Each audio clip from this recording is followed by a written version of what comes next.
Okay fine. எல்லாரும் என் screen பாருங்க. என் ஸ்க்ரீனை பின் பண்ணிக்கோங்க. சரியா? Okay fine. நான் உங்களுக்கு நான் யாருன்னு சொல்லிடுறேன். ஆக்சுவலி என் பேர் வந்து ரே ராய். ஓகேவா? நான் ஒரு பேக் எண்ட் டெவலப்பரு. அண்ட் நான் ஓனாக கம்பெனி வச்சுருக்கேன். ஓகேவா?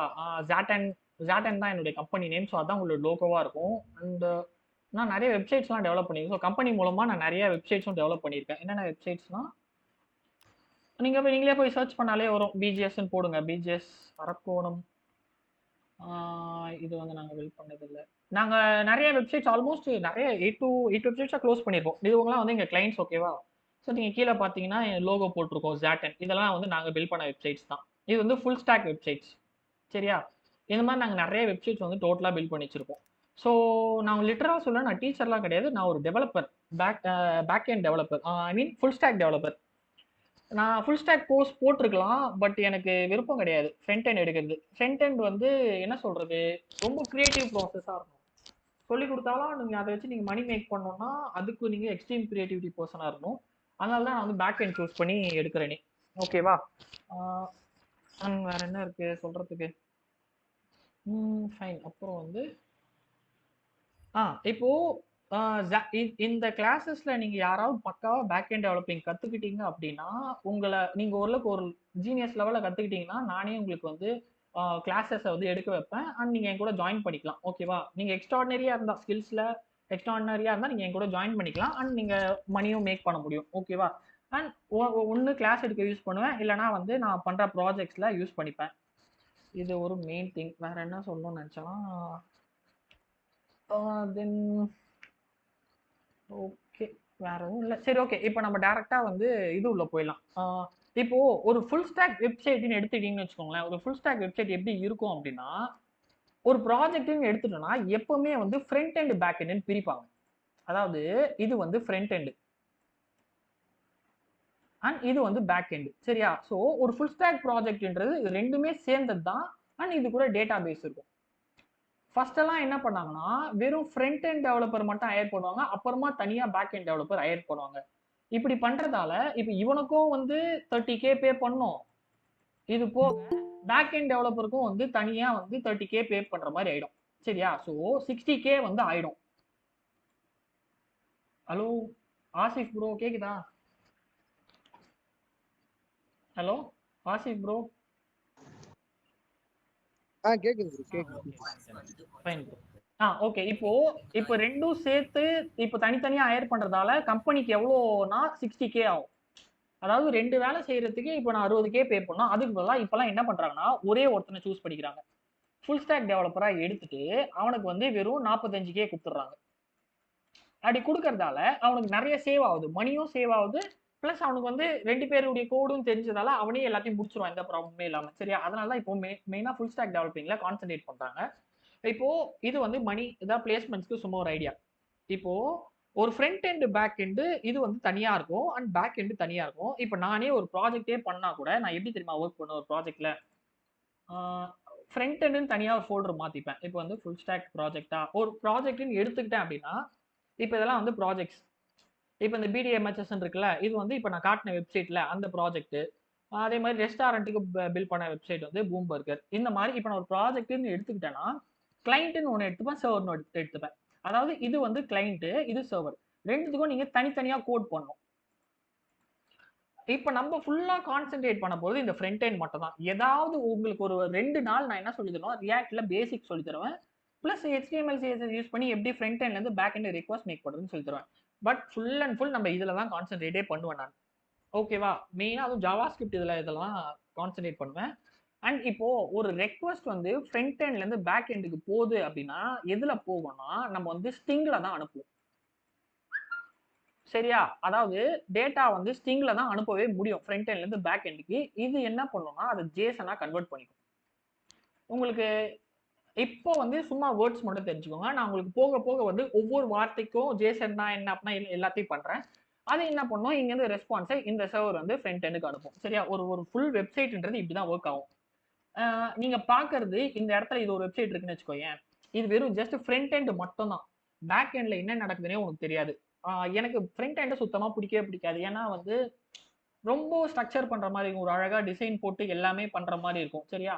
அதனால தான் நான் பேக் எண்டே வந்து நெறைய வொர்க்கே பண்ணுவேன். என் லேப்டாப் ஃபுல்லாவே எக்கச்சக்கமா ப்ராஜெக்ட்ஸ் தான் இருக்கும். நான் ஃபுல்லாவே ப்ராஜெக்ட்ஸ் மட்டும் தான் பண்ணிட்டே இருப்பேன். அந்த ஃபுல் ஸ்டாக் ப்ராஜெக்ட்ஸ், ஜாவா ஸ்கிரிப்ட்லாம் எடுத்துக்கிட்டா எக்கச்சக்கமா ப்ராஜெக்ட்ஸ் பண்ணி வச்சிருப்பேன். ப்ராஜெக்ட்ஸ்ன்னு போட்டா ஒரு 50, 60 பண்ணி வச்சிருப்பேன். இது எல்லாமே வந்து ப்ராஜெக்ட்ஸ் தான். ஸோ இப்போ இத எடுத்துக்கிட்டீங்கன்னா, இது வந்து ஜாவா ஸ்கிரிப்ட்க்கு மட்டுமே நான் பண்ண ஒரு கேம். வெறும் HTML, CSS, ஜாவா ஸ்கிரிப்ட் மட்டும் தான். ஸோ இது வந்து ஒரு ப்ராஜெக்ட். நீ ஒரு லாங்குவேஜ கத்துக்கிற அப்படின்னு நினைச்சீங்கன்னா, தயவு செஞ்சு அதில ப்ராஜெக்ட்ஸ் பண்ணுங்க. உங்களால எவ்வளோ ப்ராஜெக்ட்ஸ் முடியுமோ, அவ்வளோ ப்ராஜெக்ட்ஸ் பண்ணுங்க. இது வந்து நான் பண்ண ஒரு ஒரு சின்ன கேம் இது. இது வந்து என் காலேஜ் டைம்ல பண்ணது நானு. எல்லாமே வந்து பாட்டு எல்லாமே ஃபுல்லாவே பக்காவா இருக்கும். கேம் எவ்வளோ ஸ்கோரு, அவுட்டா இல்லையான்ற அளவுக்கு இருக்கும். இது வந்து ஃபுல்லா பாட்டு. இதுதான் நம்ம போடுறது. ஸோ எப்போ முடியுதோ அப்போ வந்து இது மாதிரி ஆயிடும். சரியா? இது வந்து ஒரு பேசிக்கான ப்ராஜெக்ட். இது ஃபுல்லாவே ஜாவா ஸ்கிரிப்ட் பேஸ் பண்ணது. அதுக்கே நான் டன்ஸ் ஆஃப் டன்ஸ் கோட் போட்டிருப்பேன். script.js இது எல்லாமே அந்த கோட் அடிச்சது. இது வந்து காலேஜ் டைம்ல பண்ண ப்ராஜெக்ட். இதெல்லாம் வந்து காலேஜ் டைம்ல யாராவது என்ன தெரியும்னு கேட்கும்போது யூஸ் ஆகும். நீங்க டைரக்ட்டா காட்டலாம். இந்த மாதிரி நான் எக்கச்சக்கமா ப்ராஜெக்ட் பண்ணி வச்சிருப்பேன். என்கிட்ட வந்து ரெஸ்யூம் இருந்தாலும் ஃபுல்லா ப்ராஜெக்ட் தான் நான் பண்றதே. நீங்க கண்டிப்பா ஒரு விஷயத்த எடுத்துக்கினா ப்ராஜெக்ட் மட்டுமே பண்ணுங்க. ப்ராஜெக்ட் இல்லாம ஒர்க்கே பண்ணாதீங்க. அதே கான்செப்ட் தான் இந்த இடத்துலயும் நம்ம யூஸ் பண்ண போறோம். இப்போ ஃபர்ஸ்ட் நம்ம என்னென்ன லேர்ன் பண்ண போறோம் அப்படின்னா, Node.js லேர்ன் பண்ணுவோம் இதுல. அடுத்து எக்ஸ்பிரஸ் அப்புறம் MongoDB. ஓகேவா? இது என்னவோ தெரியல. மவுஸ் சரியா ஒர்க் ஆகல. அட்ஜஸ்ட் பண்ணிக்கோங்க. இதெல்லாம் லேர்ன் பண்ணுவோம். ஃபர்ஸ்ட் Node.jsனா என்னன்னு தெரிஞ்சுக்கோங்க. அதாவது ஜாவா ஸ்கிரிப்ட்னு எடுத்துக்கிட்டீங்கன்னு வச்சுக்கோங்களேன். உங்களுடைய ஜாவா ஸ்கிரிப்ட் உங்களுடைய கோடு வெப் ப்ரௌசர்ல மட்டும் தான் ஒர்க் ஆகும். நீங்க உள்ள போயிட்டு நான் ஒப்பேரா யூஸ் பண்றேன். ஸோ டிஃப்ரெண்டா இருக்கும் இன்டர்ஃபேஸ். இப்போ நீங்க போயிட்டு கண்ட்ரோல் ஷிஃப்ட் சி பிரஸ் பண்ணனா உங்களுடைய கன்சோல் ஓப்பன் ஆகும். ஓகேவா? Control shift C. பென் எதா இருந்தா தயவு செஞ்சு எடுத்து எழுதிக்கோங்க. நான் சொல்ற விஷயம்லாம் அப்பப்போ. நான் எல்லாம் சாட் பாக்ஸ்ல போட ட்ரை பண்றேன். Control shift C. Control shift C. இது போட்டீங்கன்னா உங்களுக்கு வந்து இந்த கன்சோல் ஓப்பன் ஆகும். உங்களுடைய ஜாவா ஸ்கிரிப்ட் எப்பவுமே கன்சோல்ல மட்டும் தான் ஒர்க் ஆகும். நீங்க பாருங்க கன்சோல்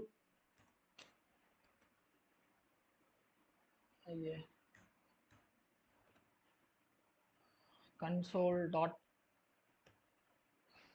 லாக் போட்டனா ஸோ உங்களுடைய கன்சோல்லையே வந்து உங்களுடைய ஜாவா ஸ்கிரிப்ட் எல்லாத்தையுமே எக்ஸிக்யூட் பண்ண முடியும். உங்களுடைய ஜாவா ஸ்கிரிப்ட் ரன் பண்ணோம்னு வச்சுக்கோங்களேன், அதுக்கு ஒரு விஷயம் தேவை. அது பேர் தான் வந்து ஜாவா ஸ்கிரிப்ட் இன்ஜின்னு சொல்லுவாங்க. ஓகேவா? அந்த ஜாவா ஸ்கிரிப்ட் இன்ஜின் இருந்தா மட்டும் தான் உங்களோட ஜாவா ஸ்கிரிப்ட் ரன் ஆகும். பட் இப்படி இருக்கிறதால வெறும் வெப் ப்ரௌசர்ல மட்டும் தான் ரன் பண்ற மாதிரி இருந்துச்சு. ஸோ அதனால என்ன ஆச்சுன்னா ஜாவா ஸ்கிரிப்டை வந்து வெறும் ஃப்ரண்ட் எண்டுக்கு மட்டும் தான் யூட்டிலைஸ் பண்ற மாதிரி இருந்துச்சு. ஸோ அதனால தான் Node.js ஒன்று கண்டுபிடிச்சாங்க. Node.js என்ன பண்ணும்னா Node.jsல ஒரு இன்ஜின் இருக்கும். இதே இந்த ஜாவா ஸ்கிரிப்ட் இன்ஜின் இருக்குல்ல, அது வந்து உள்ள இருக்கும். இதனால இந்த ஜாவா ஸ்கிரிப்ட் இன்ஜினை உங்களோட லோக்கல் கம்ப்யூட்டரே இன்ஸ்டால் பண்ணிக்கலாம். அதனால உங்களோட ஜாவா ஸ்கிரிப்ட் உங்களோட லோக்கல் மிஷின்லயே ரன் பண்ணிக்க முடியும். புரியுதா? உங்களுக்கு எப்படி சொல்லலாம்னா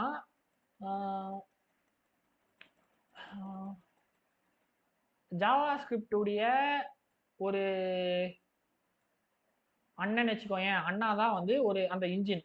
ஓகேவா? அவர் ஜாவா ஸ்கிரிப்ட் எப்படின்னா அவருடைய அண்ணா இல்லாம எங்கேயுமே ஒர்க் ஆக மாட்டாரு. ஓகேவா? அந்த அண்ணா வந்து வெறும் வெப் ப்ரௌசர்ல மட்டும் தான் இருப்பாரு. இப்போ இந்த ஜாவா ஸ்கிரிப்ட் உங்களுடைய மிஷின்ல ஒர்க் ஆகணும் அப்படின்னா அந்த இடத்துல வந்து அந்த அண்ணா இருக்கணும். ஸோ Node.js என்ன பண்ணிருச்சு, இதை கண்டுபிடிச்சிட்டு அந்த அண்ணாவை எடுத்து வந்து உள்ள வச்சிருச்சிங்க. ஸோ அதனால இப்போ ஜாவா ஸ்கிரிப்டால இந்த இடத்துல ஃபங்க்ஷன் பண்ண முடியும். சரியா? இதுதான் வந்து பேசிக் Node.js. Node.js என்றது என்ன சொல்லுவாங்கன்னா ரன் டைம் என்விரான்மெண்ட் சொல்லுவாங்க. அது ஃப்ரேம் ஒர்க்லாம் கிடையாது. ஜாவா ஸ்கிரிப்ட் ரன் பண்றதுக்கானே ஒரு இடத்த வந்து Node.js கொடுக்குது. ஓகேவா? எக்ஸ்பிரஸ்ன்றது என்னன்னு பாத்தீங்கன்னா இந்த Node.jsல யூஸ் பண்ற ஒரு ஃப்ரேம் ஒர்க். ஸோ இந்த Node.jsல ஒரு ஃப்ரேம் ஒர்க் யூஸ் பண்ணுவாங்க. அதுதான் எக்ஸ்பிரஸ்ன்னு சொல்லுவாங்க. அண்ட் நம்ம டேட்டா பேஸ் என்னன்னா MongoDB. MongoDBன்றது என்னன்னு சொல்லுவாங்கன்னா அதாவது ஜாவா ஸ்கிரிப்ட்லயே ஜாவா ஸ்கிரிப்ட் யூஸ் பண்ணும்போது நம்ம மேக்ஸிமம் ஜேசன் தான் யூஸ் பண்ணுவோம். அந்த ஜேசன் டேட்டாலாம் யூஸ் பண்றதுக்கு மேக்ஸிமம் MongoDB தான் யூஸ் பண்ணுவாங்க. மொத்தமா வந்து 2 டைப் ஆஃப் டேட்டா பேஸ் இருக்கு. ஒன்னு வந்து SQL டேட்டா பேஸ் இருக்கு. இன்னொன்னு NoSQL டேட்டா பேஸ் இருக்கு. NoSQL டேட்டா பேஸ்க்கும் SQL டேட்டா பேஸ்க்கும் என்ன டிஃபரன்ஸ்னா SQL டேட்டா பேஸ்ல எல்லாமே நீங்க மேக்ஸிமம் தெரிஞ்சிருக்கும். நான் உங்களுக்கு ஒரு கிளாஸ் SQL எடுக்கிறேன், ஒன்றும் ப்ராப்ளம் இல்லை. எல்லாமே டேபிள்ஸா ஸ்டோர் ஆகும். ஸோ நமக்கு வந்து கொஞ்சம் கஷ்டமா இருக்கும். பட் நோ எஸ்கியூஎல் நம்ம எப்படி வேணா ஸ்டோர் பண்ணலாம். இமேஜை ஸ்டோர் பண்ணலாம், ஏதாவது வீடியோஸை ஸ்டோர் பண்ணலாம், என்ன வேணா ஸ்டோர் பண்ணலாம். அதனால மாங்கோடிபி. எஸ்கியூஎலுக்கு எக்ஸாம்பிள் மை எஸ்கியூஎல், நோ எஸ்கியூஎலுக்கு எக்ஸாம்பிள் மாங்கோடிபி. ஓகேவா? இதுதான் வந்து ஒரு சின்ன இன்ட்ரடக்ஷன். இப்போ நம்ம என்ன பண்ணலாம்னா, புரிஞ்சுதா என்ன ஏது என்னன்ட்டு? ஒரு சின்னதா இது வெப்சைட்னா என்ன, அதுல என்னென்ன இருக்குன்றது தான். யாராவது புரியலன்னா டக்குன்னு சொல்லுங்க. நான் ஒரு வாட்டி டக்குன்னு எக்ஸ்பிளைன் பண்றேன். யாருக்காவது புரியலையா? எல்லாத்தையும் ஓவரால் வியூ மாதிரி சொல்ல முடியுமா? என்னடா தம்பி கேட்கலடா, என்னடா சொல்ற? இப்போ நீங்க சொன்ன SQL, MySQL, அதுக்கப்புறம் React.js, Express.js சொன்னீங்க. ஆமா, அதை கொஞ்சம் அப்படியே இன்னொரு ஓவர்வியூ கொடுக்க முடியுமா? நான் சொன்னதே ஓவர்லே தான்டா. நம்ம எல்லாத்தையும் வந்து தனித்தனியா செக்ரிகேட்டா பார்ப்போம். இன்னும் இது ஜஸ்ட் சும்மா இது தானே, அதனால மேலாப்ல சொல்றேன். இதுதான் நான் சொல்றேன் ஒரு வாட்டி.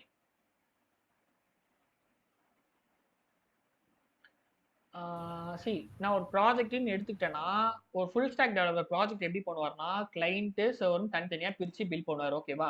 இப்போ பேக் எண்டுக்கு என்னென்ன யூஸ் பண்ணுவாங்க அப்படின்னா, நோட் ஜேஎஸ் யூஸ் பண்ணுவாங்க, அடுத்து வந்து எக்ஸ்பிரஸ் யூஸ் பண்ணுவாங்க, அடுத்து வந்து மாங்கோடிபி யூஸ் பண்ணுவாங்க. ஓகேவா? இதுதான் வந்து மேக்ஸிமம் வந்து யூஸ் பண்ற ஃப்ரேம்வொர்க். அதாவது மொத்தமா இப்போ மார்க்கெட்ல 2 டைப் ஆஃப் ஃபுல் ஸ்டாக்ஸ் இருக்கு. ஒன்னு வந்து MERN, இன்னொன்னு வந்து மீன். ஓகேவா? MERNக்கும் மீனுக்கும் என்ன வித்தியாசம்னா, மெயினா இதுல ரியாக்ட் வரும், இதுல ஆங்குலர் வரும், அவ்வளவுதான் வித்தியாசமே. இது MongoDB, express, react, note JS. நான் இதுல ரியாக்டை தவிர இந்த மீதி மூணுத்தையும் நான் சொல்லி தர போறேன். சரியா?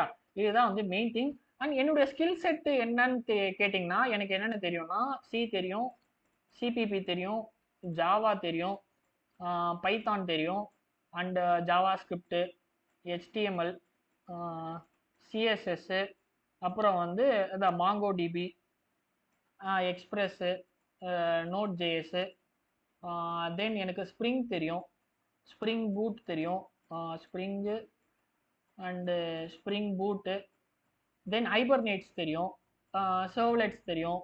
ஓகேவா? ஸோ இதுதான் என்னுடைய ஸ்கில் செட்டு. ஓகேவா? இது எல்லாத்தையுமே வந்து நான் மேக்ஸிமம் 1.5 இயர்ஸ்லேயே கற்றுக்கிட்டேன். சரியா? தெரியும்னா அதுக்கு மீனிங் ஃபுல்லாகவே தெரியும், அட்வான்ஸ் லெவலில் தெரியும்னு அர்த்தம். ஓகேவா? ஸோ நீ ஒரு கம்பெனிக்கு போகிற அப்படின்னா கண்டிப்பாக உங்களுக்கு இவ்வளோ பெரிய ஸ்கில் செட் இருக்கிறது ரொம்பவே இம்பார்ட்டன்ட். அண்ட் நான் டிஎஸ்ஏ சால்வ் பண்ணேன். டிஎஸ்ஏலே நிறைய ப்ராப்ளம்ஸ், ஒரு 4000 ப்ராப்ளமாக சால்வ் பண்ணியிருப்பேன். எக்கச்சக்கமாக சால்வ் பண்ணேன் ப்ராப்ளம்ஸ்லாம். சரியா? இதுதான் வந்து ஸ்கில் செட்டு. அண்ட் நான் ஒரு பேக் எண்ட் டெவலப்பர். அண்டு நான் எந்த ஜாபுக்கும் போகல, ஏன்னா நான் ஓனாக கம்பெனி வச்சுருக்கேன். அது பேர் Zaten.business. ஃபைன். இவ்வளோதான். இவ்வளோ இருக்கு. இது வரைக்கும் உங்களுக்கு என்னை பற்றி தெரிஞ்சால் போதும். அண்ட் உங்களுக்கு என்னுடைய பேஜ் தெரியணும்னா இதுதான் என் பேஜ், Zaten.business. ஸோ இப்போ தான் ரீசெண்டாக வந்து 11K ஃபாலோவர்ஸ் கொண்டு வந்தேன். இதுதான் நான். ஓகேவா? மேபி நீங்கள் வீடியோ பார்த்துருப்பீங்க ஆல்ரெடி. இந்த வீடியோ தான் பார்த்து ஃபில் பண்ணிருப்பீங்கன்னு நினைக்கிறேன். ஆமாம், இந்த வீடியோஸ் தான், இந்த வீடியோவில் இருக்கிறது தான் நான். அண்டு இது வந்து என்னுடைய பிஸ்னஸ் பேஜ். இதுக்காக தான், இதுதான் என் மெயின் இதுவே. இது வந்து ஜஸ்ட் சும்மா தான், பர்சனல் பிராண்டிங்காக தான் இதை வந்து பில்ட் பண்ணிட்டு இருக்கேன். ஓகேவா? ஃபைன். இப்போ நம்ம என்ன பண்ணலாம், நம்ம கோட் போட ஸ்டார்ட் பண்ணிடலாம். நம்ம தியரி, திருப்பி சொல்கிறேன், நம்ம தியரி காயெல்லாம் கிடையாது. எனக்கு தியரியே பிடிக்காது. நீங்கள் என் ப்ராஜெக்ட்ஸ் பார்த்தாவே உங்களுக்கு புரிஞ்சிருக்கும். ஸோ இப்போ வந்து கோடை டேரெக்டாக ஸ்டார்ட் பண்ணிடலாம். இது ஓப்பன் பண்ணி வச்சுருக்கேன். ஓகே. நீங்கள் என்ன பண்ணுங்க, விஎஸ் கோடை ஓப்பன் பண்ணி வச்சுக்கோங்க. விஎஸ் கோடில் ஒரு நியூ ஃபோல்டர் எடுத்துக்கோங்க. நான் என்ன போட்டுக்கேன்னா பேக் எண்ட் நவம்பர்னு போட்டு வச்சிருக்கேன்னா, நீங்கள் என்ன பண்ணுங்க, சம்திங் பேக் எண்டுன்னு போட்டு ஒரு ஃபோல்டரை ஓப்பன் பண்ணி விஎஸ் கோடில் ஓப்பன் பண்ணிக்கோங்க. ஓப்பன் பண்ணிட்டு கொஞ்சம் தெளிவாக கவனிங்க. சரியா? விஎஸ் கோட் எப்படி யூஸ் பண்ணுறது உங்களுக்கு தெரியணும். இந்த இடத்துல ஒரு ஃபோல்டர் இருக்கும், நியூ ஃபோல்டர். நியூ ஃபோல்டர்னு போட்டுட்டு நீங்கள் என்ன பண்ணுங்க, டெமோ கிளாஸ்ன்னு போட்டுங்க. இன்னைக்கு டெமோ கிளாஸ்னா, ஸோ நாளையிலேருந்து கிளாஸ் 1 கிளாஸ் 2 போட்டுக்கோங்க. இன்னைக்கு டெமோ கிளாஸ். ஸோ டெமோ கிளாஸ்ன்னு போட்டு ஒரு ஃபோல்டரை போட்டிங்களா? போட்டதுக்கப்புறம் இப்போ நீங்கள் என்ன பண்ணணும்னா, இந்த இடம் இருக்குல்ல, இந்த இடத்துல வந்து கிளிக் பண்ணுங்க. கிளிக் பண்ணீங்க அப்படின்னா, ஒரு பேக் எண்ட், இப்போ நம்ம கான்சென்ட்ரேட் பண்றது ஃபுல்லா பேக் எண்ட்னா, நீ ஒரு back end page, back end create பண்ற அப்படின்னா ஃபர்ஸ்ட் வந்து server.js ஒரு ஃபைல் நேமை கிரியேட் பண்ணிக்கோங்க. ஓகேவா? இதுதான் நம்மளுடைய மெயின் சர்வர் பேஜ். இந்த இடத்துல நம்மளோட டோட்டல் சர்வரையே பில்ட் பண்ண போறோம். தென் அதுக்கு அடுத்து என்ன பண்ணு, இந்த டெமோ கிளாஸ் மேல வச்சு ரைட் கிளிக் பண்ணி open in an integrated terminal இருக்கும், அதை கிளிக் பண்ணுங்க. ஸோ கிளிக் பண்ணீங்கன்னா இந்த மாதிரி ஒரு விஷயம் காட்டும் கீழே. இதுதான் வந்து டெர்மினல்னு சொல்லுவாங்க. ஓகேவா? இது நான் உங்களுக்கு இன்னும் டீப்பாக எடுப்பேன். இன்னைக்கு பேசிக் கிளாஸ் தான். நான் ஒரு விஷயத்த கற்றுக்கணும்னு நினச்சேன்னு வச்சுக்கோயேன். இப்போ நான் என்ன பண்ணேன்னா ரீசெண்டாக தான் ஸ்ப்ரிங் பூட் உள்ள போய் கற்றுக்க ஆரம்பித்தேன். ஸோ இப்போ நான் ஸ்ப்ரிங் பூட் கற்றுக்கணும் அப்படின்னு முடிவு பண்ணிட்டேன்னா எந்த பர்டிகுலர் டெக்னாலஜியும் ஃபஸ்ட்டு வந்து ஒரு ப்ராஜெக்ட் பண்ணிடுவேன். எனக்கு ஒன்றுமே தெரிஞ்சிருக்காது அதை பற்றி. ஆனால் ஏதாவது வீடியோஸ் பார்த்து ஃபஸ்ட்டு ப்ராஜெக்ட் பண்ணிடுவேன். ப்ராஜெக்ட் பண்ணி முடிச்சதுக்கப்புறம் அப்புறமா step by step break down பண்ணுவேன். எப்படி அது ஒர்க் ஆகுது, லைன் பை லைன் வந்து எப்படி ஒர்க் ஆகுதுன்றதை ரிவர்ஸ் ஃபார்மேட்டில் பண்ணுவேன். நான் சொல்கிறது புரியுதா எப்படி நான் ஒர்க் பண்ணுவேன்ட்டு? ப்ராஜெக்ட் பண்ணி முடிச்சுட்டு அப்புறமா தனித்தனியாக இது ஏன் வந்துச்சு, இது எப்படி வந்துச்சு, நான் தனித்தனியாக தான் பிரிச்சுப்பேன். அண்டு நான் கற்றுக்கும் போது பெருசாக நான் ₹1 கூட செலவு பண்ணல. எல்லாமே வந்து யூடியூப் தான். மேக்ஸிமம் யூடியூப் தான். நீங்களும் யூடியூப்பை பார்த்து கற்றுக்க முடியும், நான் இல்லைன்னே சொல்ல, சரியா? பட் செல்ஃப் லேர்னிங் இது இருக்கணும். உங்களுக்கு என்ன தெரியாதுன்னா அந்த ஃபார்மேட் தெரியாது. எது எது எப்படி கற்றுக்கணுன்ற ஃபார்மேட் தெரியாது. இல்லைனா எனக்கு தெரிஞ்சு நீங்கள் கூட கற்றுக்க முடியும், சரியா? பட் அந்த ஃபார்மேட் தான் எல்லாருக்குமே ப்ராப்ளமாகவே இருக்கும். ஃபைன். இப்போ வந்து ஒரு டெர்மினல் ஓப்பன் பண்ணிட்டீங்கன்னா நீங்கள் ஒரு பேக் எண்ட் ப்ராஜெக்ட் பண்ணுறீங்க அப்படின்னாவே ஃபர்ஸ்ட் இந்த கமெண்ட்டை போட்டுக்கணும். ஒரு ஒரு ஃபைலை கிரியேட் பண்ணிவிட்டு npm init -y, ஓகேவா? -yன்னு போட்டுக்கிட்டு நீங்கள் என்ன பண்ணால் என்டர் அடிச்சிங்கன்னா உங்களுக்கு ஒரு ஃபைல் கிரியேட் ஆகும், package.json. தயவு செஞ்சு கமெண்ட்ஸ்லாம் எழுதி வச்சுக்கோங்க, இல்லைனா வந்து ஏதாவது எங்கேயாவது நோட் பண்ணி வச்சுக்கோங்க. ஏன்னா இதுதான் முக்கியமே, கமெண்ட்ஸ் எல்லாம் ரொம்ப முக்கியம். இந்த ஒவ்வொரு கமெண்ட்டும் என்னன்ட்டு நான் நாலுலேருந்து ஒவ்வொரு கிளாஸ்க்கும் எக்ஸ்பிளைன் பண்ணிகிட்டே வருவேன். ஃபைன். இப்போ ஒரு package.json ஓப்பன் ஆச்சா? இது எதுக்கு யூஸ் பண்ணுவாங்கன்னா, இப்போ இந்த ப்ராஜெக்டை நான் பண்ணுறேன், இதை எடுத்துன்னு போயிட்டு இப்போ யார் பழனி கிட்ட கொடுக்குறேன், இல்லை ஹரிஷ் கிட்ட கொடுக்குறேன்னு வச்சுக்கோங்க. இதில் என்னென்ன யூஸ் பண்ணியிருக்கேன்னு அவனுக்கு தெரியணும்ல, அதுக்காக தான் இந்த package.json. இப்போ இது பேர் என்னன்னா டெமோ கிளாஸ். இதை நான் என்ன பண்ணுறேன், இந்த நேம் அப்படியே செட் ஆயிடுச்சா? இது வெர்ஷன் 1 தான். டிஸ்கிரிப்ஷன் நீங்கள் கொடுத்துக்கலாம், ஓகேவா? டிஸ்கிரிப்ஷன் நீங்களே மெயின் படிக்கலாம், என்ன வேணால் வச்சுக்கலாம். அண்ட் என்னுடைய உன்னுடைய மெயின் பேஜ் எதுன்றது இங்கே மென்ஷன் ஆயிருக்கும், server.jsன்றது. இதெல்லாம் இப்போதைக்கு உங்களுக்கு அண்டர்ஸ்டாண்ட் பண்ண அவசியம், ஓகேவா? இதுதான் வந்து package.jsonக்கான மெயின் திங். அதாவது ஒரு இண்டெக்ஸ் மாதிரி. அதாவது உங்க ப்ராஜெக்ட்ல என்னென்ன இருக்கு, இது எதனால இந்த ப்ராஜெக்ட் பண்றது எல்லாமே இங்க காட்டிடும், ஓகேவா? இப்போ அடுத்து நம்ம என்னென்ன சொன்னேன் நான் உங்களுக்கு, இந்த எக்ஸ்பிரஸ் யூஸ் பண்ணணும்னு சொன்னல. அப்போ எக்ஸ்பிரஸ் இன்ஸ்டால் பண்ணணும். நீ ஒரு விஷயத்துல இன்ஸ்டால் பண்ணோம்னா npm i expressன்னு போடுவேன். இப்போதைக்கு இந்த குட்டி ப்ராஜெக்ட்ல நம்ம எக்ஸ்பிரஸ் மட்டும் தான் யூஸ் பண்ண போறோம். ஸோ npm i express எக்ஸ்பிரஸ்ன்னு போட்டோம்னா எனக்கு வந்து அந்த மாடியூல் இன்ஸ்டால் ஆகிடும். அந்த நோட் மாடியூல்ஸ் இருக்குல்ல, அதில் தான் இன்ஸ்டால் ஆயிடுச்சு. இப்போ package.json உள்ள போய் பார்த்தோன்னா எக்ஸ்பிரஸ் இன்ஸ்டால் ஆகிட்டு இருக்கும், ஓகேவா? ஸோ நீ என்ன இன்ஸ்டால் பண்ணாலும் அது இங்கே ரிஃப்ளெக்ட் ஆகிட்டே இருக்கும். அப்போ தான் வந்து இன்னொருத்தன் வந்து உன்னோட ப்ராஜெக்டில் கை வைக்கும் போது இது என்ன ப்ராஜெக்ட்டு, அவன் என்னென்ன பண்ணியிருக்கான்றது அவனுக்கு தெரியும், ஓகேவா? ஃபைன். இப்போது உங்களுக்கு என்பிஎம்னா என்னன்னு கூட நான் நாலுலேருந்து சொல்கிறேன். இப்போதைக்கு சும்மா ப்ராஜெக்ட் பண்ணுங்க கூட, தப்பே கிடையாது. இப்போ ஃபர்ஸ்ட் உங்களுக்கு ஜாவா தெரிஞ்சிச்சுன்னா நம்ம என்ன பண்ணுவோம், ஏதாவது ஒரு விஷயத்தை யூஸ் பண்ணோம் அப்படின்னு நினைச்சோன்னா நம்ம என்ன பண்ணுவோம்னா import Java dot util dot ஸ்டார்னு போடும். ஏதாவது யூஸ் பண்ணோம் அப்படின்னு நினைச்சீங்கன்னா அதை வந்து ஃபர்ஸ்ட் நம்ம இம்போர்ட் பண்ணுவோம், ஓகேவா? இம்போர்ட்னா என்னன்னா எதுவுமே தெரியாதவங்களுக்கு நான் சொல்றேன். இம்போர்ட் இந்த சென்ஸ், உனக்கு வந்து இப்போ உங்ககிட்ட பிஎஸ் கேம் விளையாடணும், ஆனா உங்ககிட்ட பிஎஸ் கேம் இல்லை, உன் ஃப்ரெண்டு கிட்ட இருக்கு. நீ என்ன பண்ற, அவங்ககிட்ட கடன் கேட்குற. ஸோ கடன் வாங்கி அவன் பிஎஸ் கேமை யூஸ் பண்ணுறான். அதுதான் வந்து ஒரு குட்டி எக்ஸ்பிளனேஷன் இம்போர்ட் பண்ணுறதுக்கு, ஓகேவா? ஸோ அதே மாதிரி இப்போ நான் இந்த இடத்துல எக்ஸ்பிரஸை யூஸ் பண்ணணும். எக்ஸ்பிரஸை நான் இந்த இடத்துல யூஸ் பண்ணணும்னா எப்படி பண்ணணும்னா கான்ஸ்டன்ட்டு எக்ஸ்பிரஸ் ஈக்குவல் டு அதை இம்போர்ட் பண்ணுறதுக்கு இப்படி தான் இம்போர்ட் பண்ணணும், சரியா? நம்ம எதை இம்போர்ட் பண்ணணும்னு நினச்சாலும் கான்ஸ்டன்ட்டு போட்டுட்டு அதை ஒரு வேரியபிள், என்ன வேரியபிள் வேணால் யூஸ் பண்ணுங்க, ரிக்வயர் எக்ஸ்பிரஸ்ன்னு போட்டால் நம்ம எக்ஸ்பிரஸ் வந்து நம்ம பேஜில் இன்ஸ்டால் ஆகிடும். அடுத்து நான் என்ன பண்ண போறேன்னா ஒரு ஆப்பை கிரியேட் பண்ண போறேன். எப்படி ஆப் கிரியேட் பண்ணா கான்ஸ்டன்ட் ஆப் ஈக்குவல் டு ஒரு இன்ஸ்டன்ஸ். இது உங்களுக்கு இன்னைக்கு ஃபுல்லா புரியணும்னு எந்த அவசியமே இல்லை. ஏன்னா நான் உங்களுக்கு எந்த பேசிக்குமே சொல்லி தராம டேரக்டா ஒரு ப்ராஜெக்ட் பண்ண சொல்லி தர போறேன். நாளையில இருந்தா பேசிக் சொல்லி தர போறேன். ஸோ உங்களுக்கு ஃபர்ஸ்ட் எப்படி பண்ணணும்னு தெரிஞ்சாவே போதும். நீங்க பார்த்து எக்ஸிக்யூட் பண்ணிட்டாவே நீங்க கொஞ்சம் கொஞ்சமா கத்துக்கலாம் எல்லாத்தையும். பண்ணிட்டோமா, பண்ணிட்டு இப்போ இந்த ஆப் தான் நம்மளுடைய மெயின் சர்வரு. இதுதான் வந்து நம்ம server literally.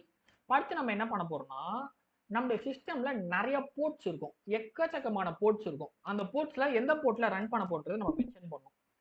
Board equal to நான் என்ன பண்றேன் 4000 ஒரு போர்ட்ல இது ரன் பண்ண போகுதுன்னு சொல்றேன். பண்ணிட்டு இப்போ என்ன பண்ண போறேன்னா இந்த சர்வரை ஸ்டார்ட் பண்ண போறேன். ஸ்டார்ட் இந்த சென்ஸ் இந்த சர்வருக்கு உயிர் கொடுக்க போன்ற மாதிரி எப்படி பண்ணோம்னா ஆப் டாட் லிசன் போட்டுட்டு ஓப்பன் பிராக்கெட்ல போர்ட்டுன்னு போட்டுட்டு இந்த மாதிரி இந்த ஃபார்மேட்ல போடணும். உங்களுக்கு இதுனா என்னன்னு கூட எல்லாமே நான் கொஞ்சம் கொஞ்சமாக சொல்லித்தரேன், ப்ராப்ளம் இல்லை. இன்னைக்கு நீங்க பார்த்து சும்மா பண்ணாவே போதும். console.log server is listening. நம்ம எப்படி வந்து மற்ற லாங்குவேஜஸ்ல வந்து சின்னு எடுத்துக்கிட்டா என்ன பண்ணுவோம், சில வந்து பிரிண்ட் பண்றதுக்கு printf இருக்கு, ஓகேவா? சில வந்து printf இருக்கு, சிபிபில cout இருக்கு, ஜாவால system dot out dot print use பண்ணுவோம், system dot out dot print use பண்ணுவோம், ஓகேவா? பைத்தான்ல நம்ம என்ன யூஸ் பண்ணுவோம், பிரிண்ட் யூஸ் பண்ணுவோம். அதே மாதிரி ஜாவா ஸ்கிரிப்ட்ல ஏதாவது விஷயத்தை பிரிண்ட் பண்ணோம்னா console.log யூஸ் பண்ணுவோம், console.log reroy அப்படின்னு யூஸ் பண்ணுவோம், சரியா? ஸோ இதுல ஜாவா ஸ்கிரிப்ட் படி பிரிண்ட் பண்ணோம்னா இதுதான் நம்ம இப்படிதான் console.logன்ற வேர்டை யூஸ் பண்ணுவோம். நாளைக்கு பேசிக் சொல்லும்போது நான் சொல்றேன் ஜாவா ஸ்கிரிப்ட் என்னன்னு. இப்போ நீ எல்லாமே பண்ணிட்ட. இப்போ அடுத்து நான் என்ன பண்ண போறேன்னா இந்த சர்வரை ஸ்டார்ட் பண்ண போறேன். நீ உங்களுடைய பேக்எண்ட் சர்வரை எப்படி ஸ்டார்ட் பண்ணோம்னா npm ஸ்டார்ட் அப்படின்னு கொடுக்கணும். npm ஸ்டார்ட்னு கொடுத்துட்டா உன்னுடைய சர்வர் ஸ்டார்ட் ஆயிடுச்சு. So server is listening, spelling தவா போட்டேன்னா ஓகே, சர்வர் இஸ் லிசனிங். அதாவது இப்போ சர்வர் ரெடி பண்ணியாச்சு. ஃப்ரண்ட் எண்ட்லேருந்து ஏதாவது ரிக்வஸ்ட் வந்துச்சுன்னா எனக்கு காது செட் பண்ணிட்டேன், நான் அதை கேட்குறேன், கேட்டு நான் அதுக்கு ரெஸ்பான்ஸ் கொடுக்குறேன்னு சொல்ல ரெடி ஆயிடுச்சு, ஓகேவா? நீ ஒவ்வொரு வாட்டி இப்போ நான் லிஸ்டிங்னு போட்டேன்னா ஏதாவது சேஞ்சஸ் பண்ணனா இங்கே வந்துட்டு இதை கிளிக் பண்ணிட்டு கண்ட்ரோல்-C கொடுக்கணும். கண்ட்ரோல்-C கொடுத்துட்டா இதை டெர்மினேட் பண்ணிட்டான்னு கேட்கணும், கொடுத்துட்டு ஒய் அமுக்கணும். பண்ணதுக்கப்புறம் இப்போ சேஞ்சஸ் பண்ணிட்டியா, பண்ணிட்டு திருப்பி ஸ்டார்ட் பண்ணும், ஓகேவா? இப்போ நான் என்ன பண்ண போறேன்னா குட்டியா ஒரு ரவுட் பண்ண போறேன். ரவுட்ன்றது இந்த சென்ஸ் யாரா ஒருத்தர் வந்து இந்த பர்டிகுலர் பாயிண்ட்டுக்கு ஏதாவது ரெக்வஸ்ட் மேக் பண்ணாங்கன்னா அவங்களுக்கு ஒரு வெல்கம் மெசேஜ் அனுப்ப போறேன். இப்போ எப்படி பண்ண போறேன்னா ஆப் டாட் கெட். இதுக்கு அர்த்தம் என்னன்னா ஆப் கெட்டுனா அதாவது நிறைய ரெக்வஸ்ட் இருக்கு, போஸ்ட் இருக்கு, என்னென்ன HTTP ரெக்வஸ்ட் இருக்கும், கெட் இருக்கு, போஸ்ட் இருக்கு, புட் இருக்கு, அடுத்து டெலீட் இருக்கு, சரியா? இதெல்லாம் ரெக்வஸ்ட். ஃப்ரண்ட் எண்ட்ல இருந்து 4 டிஃப்ரெண்ட் டைப் ஆஃப் ரெக்வஸ்ட் வரும். நான் என்ன பண்றேன், கெட் ரிக்வஸ்ட் மட்டும் யாராவது மேக் பண்ணாங்கன்னா அவங்களுக்கு ஒரு ரெஸ்பான்ஸ் அனுப்ப போறேன். கெட் ரிக்வஸ்ட்டை வெல்கம்ன்ற இடத்துக்கு அனுப்புறாங்கன்னா, சரியா? வெல்கம் இந்த சென்ஸ் என்னன்னா இப்போ போய் பார்த்துன்னு வச்சுக்கோயேன், இங்க பாரு.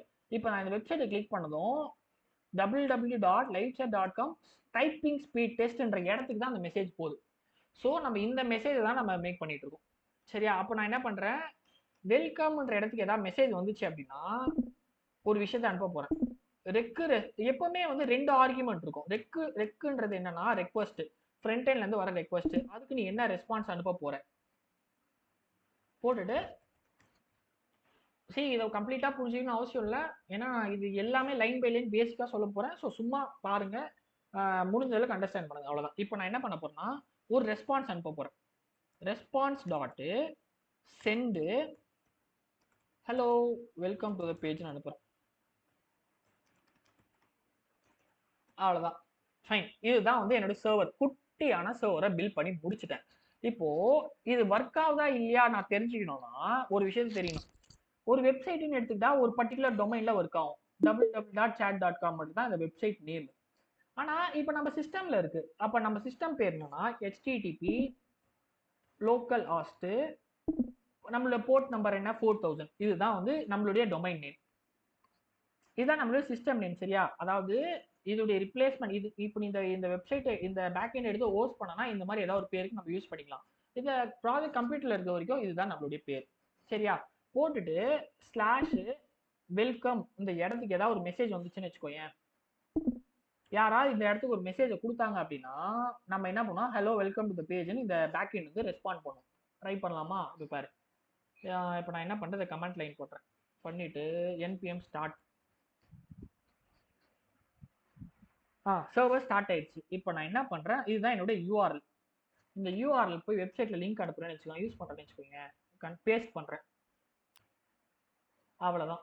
Welcome to the page. அதாவது உன்னுடைய வெப்சைட்ல நீ ஏதாவது ஒரு ப்ரௌசர்ல போயிட்டு எதா என்டர் கொடுத்தாலும் அது வந்து கெட் ரிக்வஸ்ட் தான் ஆகும். நீ போய் பார்த்துன்னு வச்சுக்கோங்க என்ன ரிக்வஸ்ட் மேக் ஆகுதுன்னு உனக்கு தெரியும். இந்த இடத்துல போயிட்டு நீ நெட்வொர்க்குன்னு போடு, நெட்வொர்க்குன்னு போட்டுட்டு காட்ட மாட்டேங்குது ரெக்வஸ்ட். இப்போ ரெக்வஸ்ட் கொடுத்துட்டியா, நீங்க ரெக்வஸ்ட் கொடுத்துறேன், இங்க பாரு. அதாவது இந்த இடத்துல வந்து கெட்ன்ற ரெக்வஸ்ட் வந்து லோக்கல் ஹாஸ்ட்க்கு ரெக்வஸ்ட் மேக் ஆயிருக்கு. எங்க மேக் ஆயிருக்குன்னா நம்ம பில் பண்ண சர்வருக்கு ரெக்வஸ்ட் வந்திருக்கு. இவர் என்ன பண்ணியிருக்காரு, அதுக்கு ரெஸ்பான்ஸ் அனுப்பிச்சிருக்காரு, ஹலோ வெல்கம் டு த பேஜ்ட்டு. அந்த ரெஸ்பான்ஸ் தான் நீங்க இந்த இடத்துல பாக்குறீங்க. சரியா? நீங்க இந்த இடத்துல கொடுத்து என்ன என்டர் கொடுத்தாலும் அது கெட் ரெக்வஸ்டா தான் போகும். இந்த இடத்துல ஹலோ வெல்கம் டு த பேஜ்னு ஒன்று வந்துருச்சு. ஓகே அம்மா புரிஞ்சுதா எல்லாருக்கும்? தெளிவா புரியுதா எப்படி ஒர்க் ஆகுது பேக் எண்டுன்ட்டு? யாருக்கா புரியலையா? புரியுது ப்ரோ, புரியுது ப்ரோ. Done done. ஓகே, இப்போ அடுத்து நம்ம என்ன பண்ண போறோம்னா ஒரு கால்குலேட்டர் கிரியேட் பண்ணலாம் சும்மா. இப்போ கால்குலேட்டர் எப்படி கிரியேட் பண்ண போறோம்னா ஆப் டாட் அதே கெட்டு, ஆனா ஆட்ன்ற இடத்துக்கு வந்து ரெக்வஸ்ட் வந்துச்சுன்னா ஏதாவது 2 வேல்யூ ஆட் பண்ண போறோம், ஆட் பண்ணி அனுப்ப போறோம். ஆனா இப்போ நம்ம நம்பர் அனுப்பணும். நம்பர் எப்படி அனுப்பலாம் அப்படின்னா ஸ்லாஷ் போட்டு காலன் num1. காலன் num1னா அதால அண்டர்ஸ்டாண்ட் பண்ண முடியும். நான் சொல்றேன் எப்படின்னு. காலன் num2. இப்போ 2 நம்பரை நீ அனுப்புற, ரெக்கு ரெஸ் 2 நம்பரை வந்து நீ வந்து இப்போ வந்து யாராவது ஃப்ரண்ட் எண்ட்ல இருந்து ஏதாவது ரெக்வஸ்ட் வந்துன்னு வச்சுக்கோயேன். அந்த ரெக்வஸ்ட்ல ஒரு ஆட்ன்ற இடத்துக்கு ரெக்வஸ்ட் வந்து அதுல 2 நம்பர் இருந்துச்சுன்னா நீ என்ன பண்ண போற, அதை ஆட் பண்ணி அவங்களுக்கு அனுப்ப போற ரெஸ்பான்ஸா. இப்போ அதை எப்படி பண்ணலாம்னா லெட்டுன்றது மற்ற லாங்குவேஜஸ்ல நம்ம எப்படி யூஸ் பண்ணுவோம், வேரியபிள் டிக்ளேர் பண்ணுறதுக்கு யூஸ் பண்ணுவோம்ல, அதே மாதிரி ஜாவா ஸ்கிரிப்ட் லெட் யூஸ் பண்ணுவாங்க, கான்ஸ்ட் யூஸ் பண்ணுவாங்க. நாளைக்கு அது எல்லாமே சொல்றேன் என்னென்ன வேரியபிள்ஸ் இருக்கு எல்லாமே. val1 ஈக்குவல் டு இப்போ இந்த இடத்துல இருந்து அது எடுக்கணும்னு வச்சுக்கோயேன். உங்களுக்கு என்ன சொல்லணும், 2 புள்ளி காலன் வச்சு ஏதாவது வேரியபிள் ஒரு யூஆர்எல் வந்துச்சுன்னா அது எப்படி எடுக்கணும்னா ரெக் டாட் பேரம்ஸ் டாட் num1 அப்படின்னு எடுத்தா அங்க என்ன வேல்யூ இருக்கோ இது இங்க ஸ்டோர் ஆயிடும். அடுத்து val2 equal to req dot params dot num2 அப்படின்னா இந்த யூஆர்எல் என்னென்ன நம்பர்ஸ் வச்சோ அது எல்லாம் ஸ்டோர் ஆயிடுச்சு. பட் இப்போ இன்னொரு ப்ராப்ளம் என்னன்னா இது ஸ்ட்ரிங்கா வந்திருக்கும், அதை நம்பரா கன்வெர்ட் பண்ணும். ஜாவா ஸ்கிரிப்ட்ல ஒரு ஸ்ட்ரிங்கை நம்பரா கன்வெர்ட் பண்ணோம்னா பார்ஸ் இன்ட்னு ஒன்று இருக்கு. பார்ஸ் இன்ட்னு போட்டோம்னா அது ஸ்ட்ரிங்கை நம்பரா கன்வெர்ட் பண்ணிடும் ஜாவா ஸ்கிரிப்ட்ல. அதோட வேல்யூ என்னன்னா வர ஸ்ட்ரிங்கை நம்பரா கன்வெர்ட் பண்ணிடும். இப்போ கன்வெர்ட் ஆயிடுச்சு. இப்போ நான் என்ன பண்ண போறேன், ரிசல்ட் கிரியேட் பண்ண போறேன். So result equal to val1 plus val2 ரெண்டுமே வந்து ஆட் பண்ணிட்டேன். ஆட் பண்ணிட்டு இப்போ நான் என்ன பண்ண போறேன்னா ரிசல்ட்டை அனுப்பிச்சிடுறேன் பேக். இப்போ எங்க இருந்து வந்துச்சோ அதுக்கு அனுப்ப போறேன். சென்டு ரிசல்ட் முடிஞ்சது.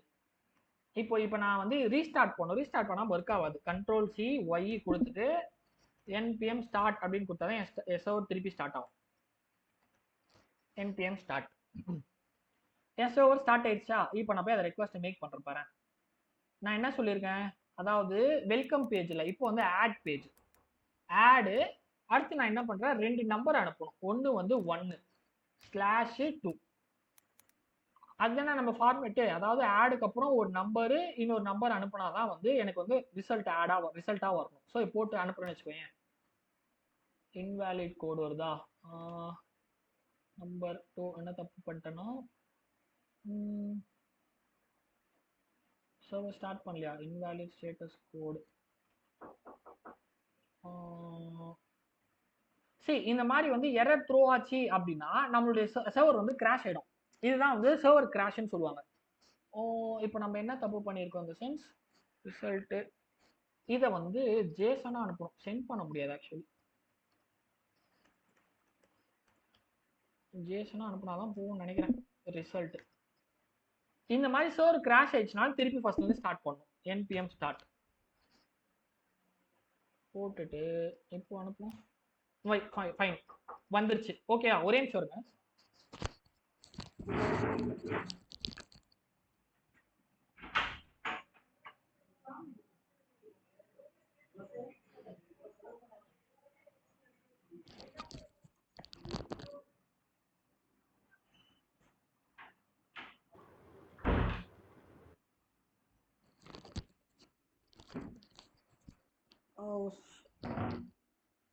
Sorry fine. ஓகேவா, இப்போ நம்ம என்ன பண்ணோம்னா வந்ததை வாங்கிட்டு நமக்கு வந்து ரிசல்ட் வந்துருச்சு. இப்போ நீ என்ன நம்பர் கொடுத்தாலும் அதுக்கான ரிசல்ட் அது எனக்கு கொடுக்கும். 33. ஓகேவா, ஸோ இப்படி தான் வந்து ஒரு பேக் எண்டே கிரியேட் பண்ணுவாங்க. புரியுதா? இது ஒரு சின்ன திங்கு, ரொம்ப குட்டியான திங்கு. நம்ம நாளையிலேருந்து நம்ம என்ன பண்ணுவோம்னா நியூ விண்டோவா, உங்களுக்கு எல்லாமே வந்து கோடு ஸ்ட்ரக்சர்டாக இருக்குது. நாளையிலேருந்து நீங்கள் டோட்டலாக வந்து லைன் பை லைன் ஒவ்வொரு படிப்படியாக கற்றுப்பீங்க. இங்கே பேக் எண்ட் பிளான். ஸோ நாளைக்கு நீங்கள் வந்து ஃபஸ்ட்டு வந்து இதுதான் கற்றுப்பீங்க. இந்த குட்டியான ப்ராஜெக்ட் பண்ணுவீங்க ஃபஸ்ட்டு. சரியா? நாளைக்கு ஜாவா ஸ்கிரிப்ட்ல எப்படி ஃபஸ்ட்டு குட்டியாக ப்ராஜெக்ட்ஸ் பண்ணுறதுன்னு சொல்லி தருவேன். எப்படி வந்து ஒரு சின்ன அனிமேஷன் மாதிரி சொல்லி கொடுத்துட்டு அதுக்கப்புறமா நம்ம என்ன பண்ணோம்னா ஜாவா ஸ்கிரிப்ட்ல பேசிக் கான்செப்ட் சொல்லி கொடுப்பேன். இதெல்லாம் கொடுத்ததுக்கப்புறம் நம்ம ஸ்டெப் பை ஸ்டெப் எல்லாமே கற்றுப்போம். அதாவது ஒரு வெப்சைட்டில் எப்படி நீ லாகின் பண்ணுவ, எப்படி வந்து சைன் அப் பண்ணுவ, எப்படி ஓடிபி வெரிஃபிகேஷன் நடக்குது, எப்படி வந்து ஒரு ஒரு ரவுட் கிரியேட் பண்ணுறது, எப்படி உங்களுடைய வெப்சைட் வந்து ஒர்க் ஆகுது, எல்லாத்தையும் லைன் பை லைன் கோடாக போட்டு கற்றுப்பீங்க. எல்லாத்துக்குமே கோடு. ஸோ நீங்கள் எதுவுமே தியரி மட்டும் எதிர்பார்க்காதீங்க. இந்த எல்லா கோடும் நீங்கள் கோட் பண்ணுவீங்க.